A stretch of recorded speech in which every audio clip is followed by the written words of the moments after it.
good to be with you this morning. I don't know if I've said this for a long time. I love my job, and I love being with all of you. If you don't know me or I don't know you, would love to get connected and chat. One of the people on the team here have the responsibility most weeks to preach. Somebody said, "Are you preaching today?" And I said, "Yeah, I get to preach." It is really a really fun season in the life of Christ Community Church. As Justin said earlier, we're wrapping up this Defining Moments campaign, but we're right in the middle because we're doing this campaign to remember we're doing this longer thing, a 2-year commitment. Believe that God's at work in this very season. Starting next Sunday, we turn our attention for a month toward Easter.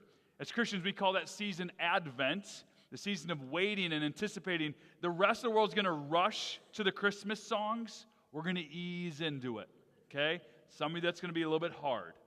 Okay, some of you already doing Christmas songs a month ago. But what we want to do is we want to look and anticipate that the waiting is part of the spiritual growth, that God calls us to wait and look forward to it. So we would invite for you this season to make Advent a priority to be here, but even more so, we would challenge you to look to your friends and family and invite them and say something like, "Hey, I'd love for you to come to church at some point this season. If you'd like to come, pick a Sunday in December. We'll be there and we'll have a spot for you." We'd love to welcome people, especially in this season. This is a great time to be inviting people toward church.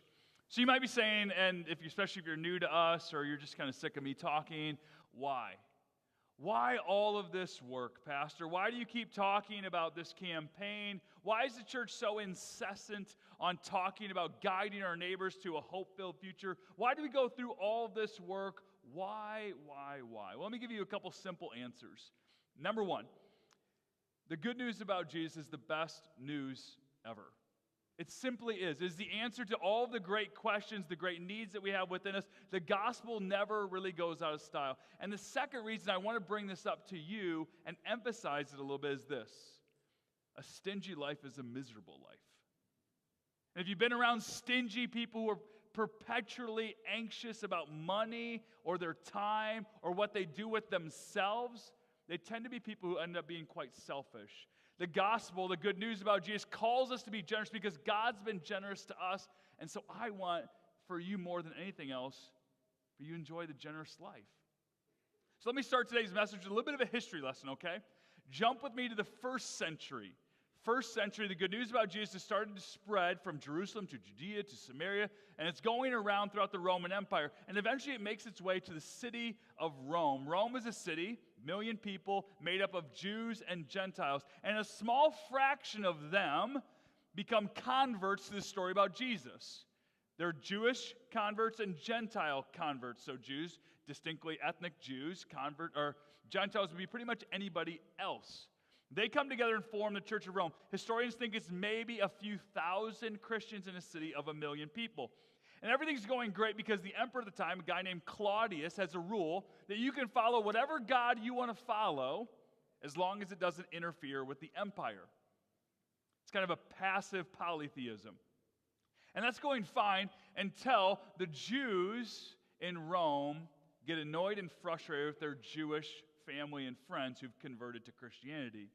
And this division and fighting starts to emerge, and Claudius hears about it, and he makes a decree. All the Jews must leave Rome. All of them. I don't care if you were involved or not. It's like parents sending every child to their room. All the Jews must leave. So in 49 AD, all the Jews are evicted from Rome. So what's left in the early church is just the Gentile converts. So when Paul writes a letter to the Romans, that's our text for today, Romans chapter 1. When Paul writes this letter, he's writing to the Gentile converts who are left in Rome, now trying to figure out what comes next and what do we do. It's a minority religion. They've just seen the whole ethnic group cleaned out and sent out of their city. They're afraid to complain about the government, right? And so Paul's encouragement to them is not to stage a revolt, not to go on social media and blast Claudius or blast their enemies who made this difficult for them. Instead, he challenges them to be more courageous, to be more generous. And so let me take you to that text. It's perfect for us today. It's Romans chapter 1. We'll start at verse 8. This is what the Bible says. "First, I thank my God through Jesus Christ for all of you, because your faith is being reported all over the world. God, whom I serve in my spirit in preaching the gospel of his Son, is my witness how constantly I remember you in my prayers at all times. I pray that now, at last, by God's will, the way may be open for me to come to see you. I long to see you, that I might impart to you some spiritual gift to make you strong. That is, that you and I might be mutually encouraged by each other's faith. I don't want you to be unaware, brothers and sisters, that I planned many times to come to you in order that I might have a harvest among you, just as I had among the other Gentiles. I am obligated both to Greeks and non-Greeks, both to the wise and to the foolish.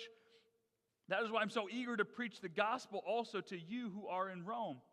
For I am not ashamed of the gospel, because it is the power of God that brings salvation to everyone who believes. First to Jew, then to Gentile. For in the gospel, the righteousness of God is revealed.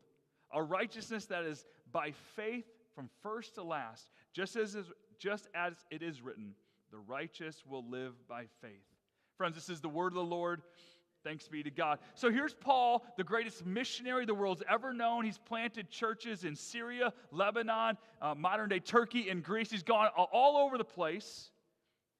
And he's done all this incredible work, and he's writing to a group of people he's never been to. Here's a map of Paul's missionary journeys. One person took all of these arrows.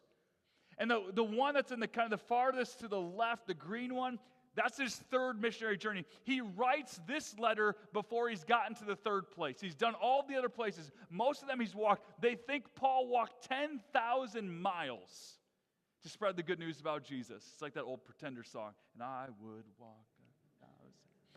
Okay, it's like anybody under 40 doesn't know that song. Sorry.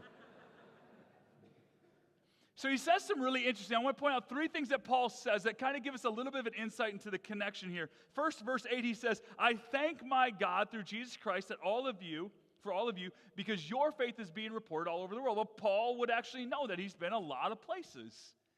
And he keeps going to these places, and he hears about this small church in the city of Rome, who's gathered Jews and Gentiles, who stayed connected, who's gone through a hardship now that all the Jews were kicked out, and they continue to grow, they continue to love each other, they continue to reach out with the good news to the entire city. It's pretty cool. I love when small and medium-sized churches have an impact. It's about their power. The second thing he says to them is, I pray that at last, by God's will, the way may be open for me to come to you. Paul's never been there. So here's this guy who's been a lot of places, but he's not yet been there. Actually, that teaches me something. Any of you feel like there's not enough of you to go around? Anybody? A couple of us, right? Like you want to get so many things done every day and you can't quite get it done, or you want to be in multiple places. Maybe you're a grandparent and you want to get to all your grandkids' activities, but there's too many of them, or maybe there's too much work to do. Here's Paul, who has this clear message from Jesus that he's supposed to be an ambassador of this to the rest of the world. And yet he can only be in one place at a time. And so guess what? The gospel gets to Rome without Paul bringing it there. And sometimes we need to remember that God works in other people's lives too. And that while we're called to be everywhere, we're supposed to be where we are.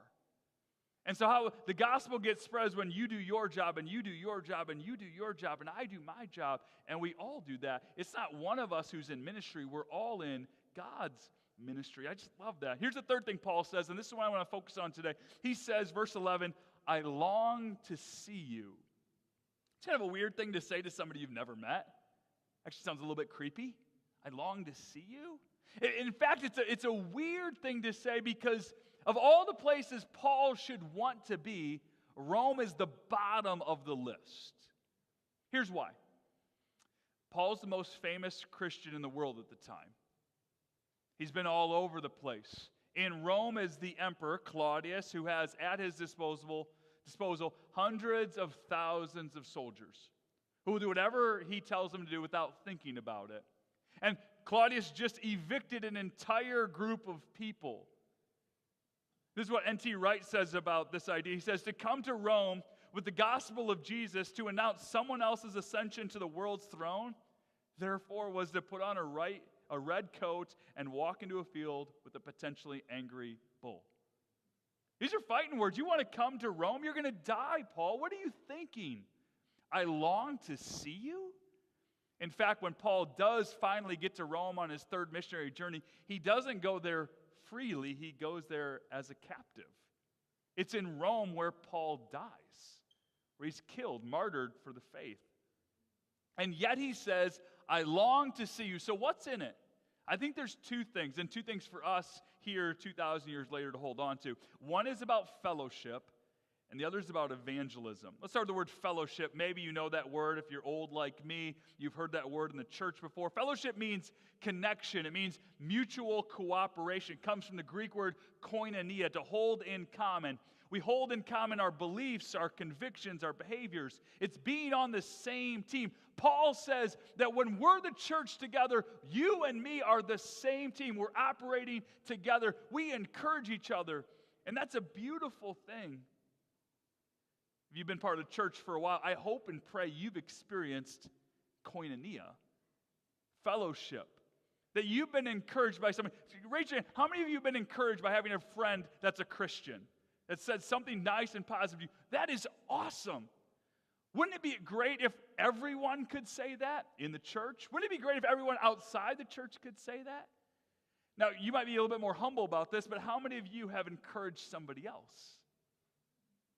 You know you have. Don't be afraid of it. Don't be ashamed of it. That's an awesome thing. That's the mutual gift of being in a Christian community. Sometimes you give, sometimes you receive, but every time you belong to each other. That's fellowship. And you know what the crazy thing about it is? You don't have to look like the people you're in fellowship with. You don't have to think like them or vote like them. You don't even have to act like them. I've been to places where I've not spoken the same language as people, and there was fellowship. It's a beautiful thing. I get along with pastors locally. There's a clergy group that meets in Lamont almost every month. What a wonderful thing to connect to people even though we don't belong to the same group. I got an email from the church up the street just a couple days ago. Hey man, how you doing? Haven't seen you for a while, praying for you. What a wonderful thing that happens when there's true fellowship between brothers and sisters. Think for a moment what's happening for Paul. Here's the greatest missionary in the world, and he's saying to this other church, man, everywhere I go, people are talking about you. Your faithfulness encourages me. I love that. There's one other piece of the last one here about fellowship that has to be pointed out. Fellowship breaks down cultural divisions. You know what cultural divisions are? Other side of the tracks. We don't hang out with those people. They're different than us. All that division gets erased through Jesus. Every barrier that keeps people apart from each other gets removed because God specializes in new creations, not old divisions. So that means if we're followers of Jesus, we actually have an obligation to cross some railroad tracks, to go to some neighborhoods where we don't speak the language, where we stick out like a sore thumb, where we don't feel like we belong. I'll get more to that in a minute. Now let's talk about the second piece, the evangelism piece. It's going to tie together. Paul says three things. He says, I'm obligated to bring this message to all people. Greek, non-Greek, fool, wise. I'm eager to preach the gospel to you who are in Rome, he says. And then he says, I'm not ashamed of the gospel because it's power. It's power to bring salvation to everyone who believes in it. First the Jew, then the Gentile. The gospel is the righteousness of God. It's how it's revealed. A righteousness that's by faith. From the first to the last, the righteous live by faith. Okay, there's a lot here. Let me break this down.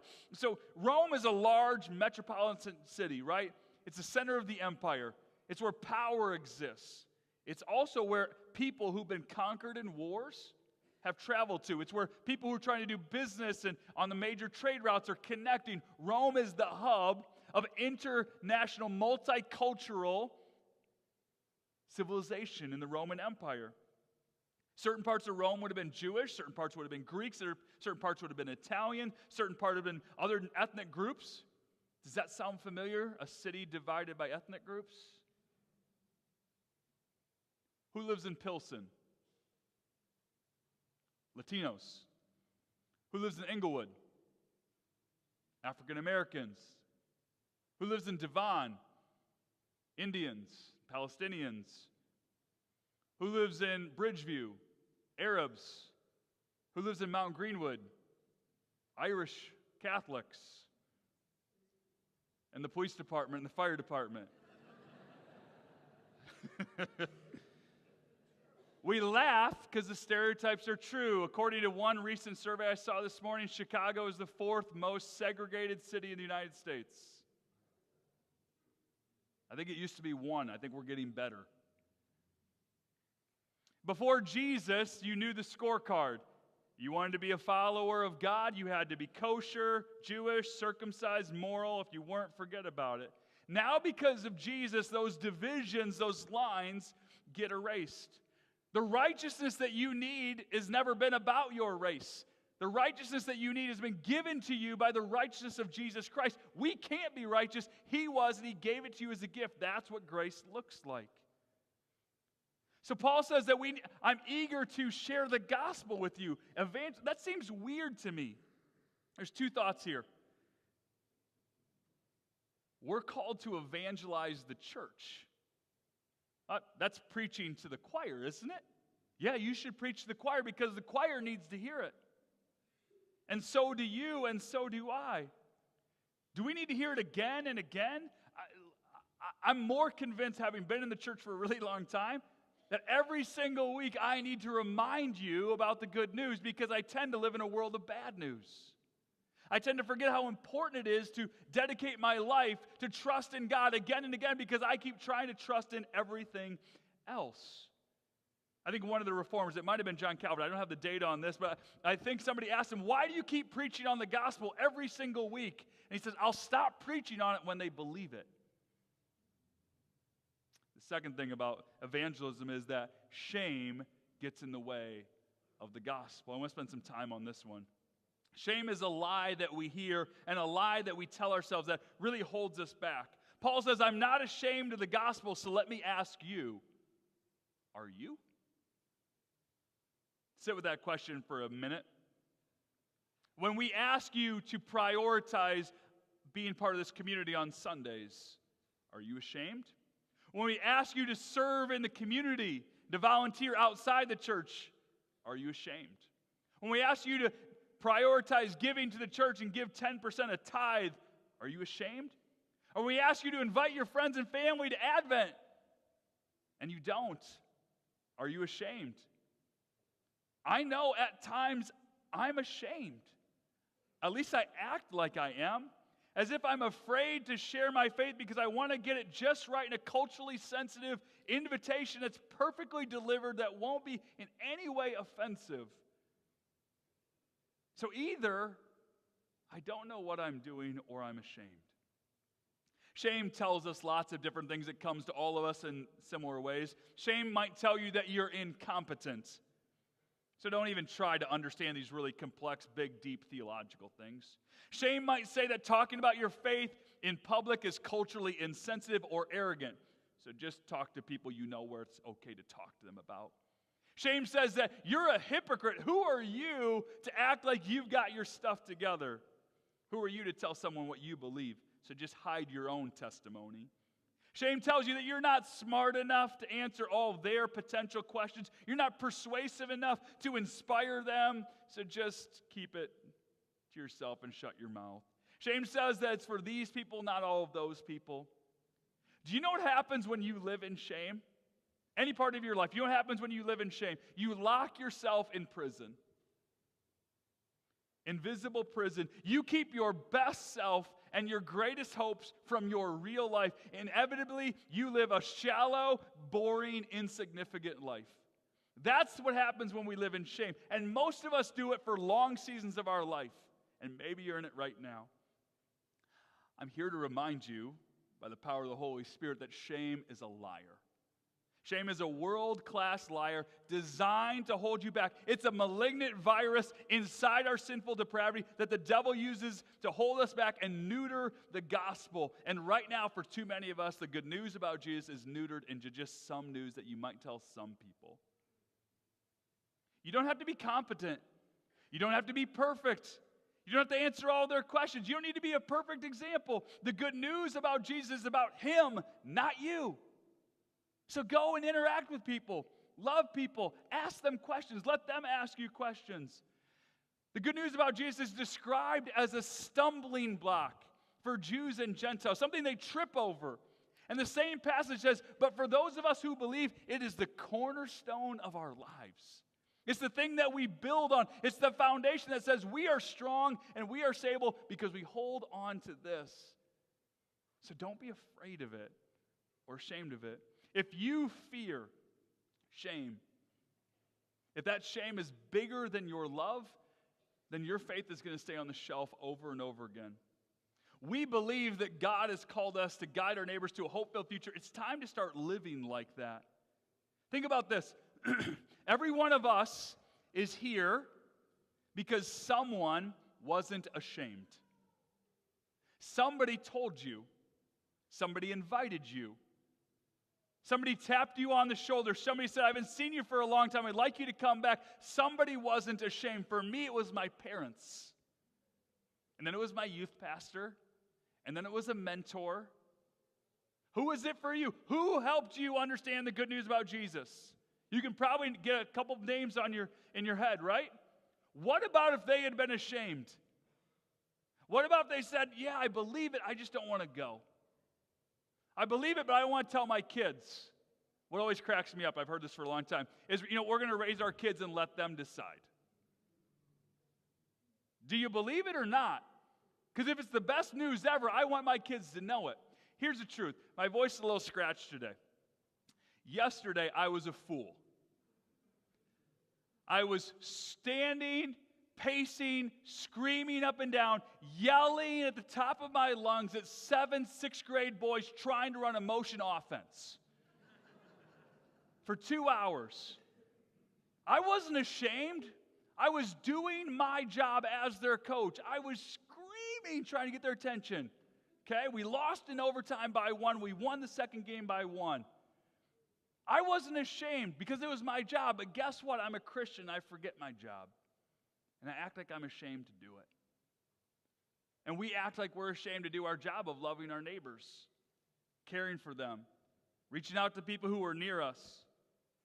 Don't be ashamed of the gospel. It's the best news ever. Christ is our righteousness. And because of that, we can give up all the other isms. We can give up moralism, racism, nationalism, skepticism, elitism, perfectionism. Why? Because grace and peace are found in Jesus Christ and Him alone.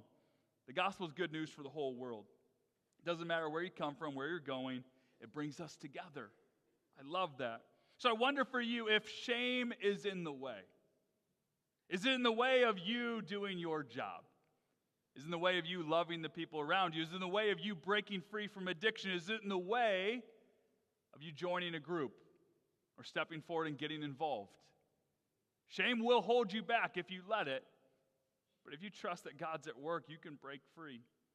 Paul isn't afraid of the gospel because he's seen the gospel change life after life. When a life gets changed, a family gets changed. When a church gets changed, a community gets changed. So why don't we allow ourselves to be changed? Why are we doing this campaign? Why are we doing all this work? Why am I challenging you to be generous? Why am I challenging you to be here every week? Here's the answer. Because I long to be with you. Because I long for the good news about Jesus to resonate so deeply in your life that it changes you. God called us to be a community together. To be brothers and sisters who know each other, love each other, support each other, walk with each other, build each other up, and get each other to the next step of where God is bringing us to do so that our good news might spread to the world, that we might shine like light in the darkness, a city on a hill. Let's be God's people and not just be ashamed. Because grace changed our lives. We bring it to others. I wonder this question, if you have the mid-campaign report we handed out the last couple of weeks, we asked this question. When our neighbors go looking for hope, will they find us looking for them with the good news to share? Parents, too many of you are ashamed of the gospel.